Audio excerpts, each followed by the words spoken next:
అధ్యాయం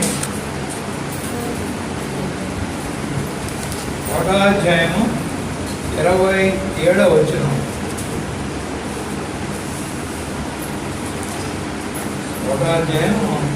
43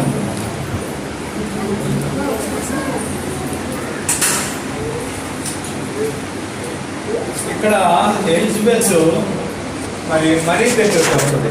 వచ్చినప్పుడు ఈ విధంగా మాట్లాడినట్లు నేను చూస్తున్నాను.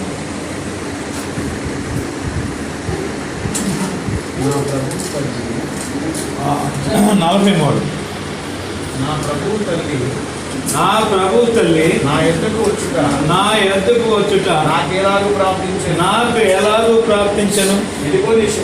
ఇదిగో నీ శుభవచనము నా చెవిని పడగానే నా గర్భములోని శిశువు ఆనందముతో గంతులు వేసింది. ఎలిజబెత్ యొక్క భక్తి తాత్పర్యాన్ని బట్టి, ఎలిజబెత్ యొక్క ప్రార్థనా జీవితాన్ని బట్టి, ఎలిజబెత్ కున్న దేవుని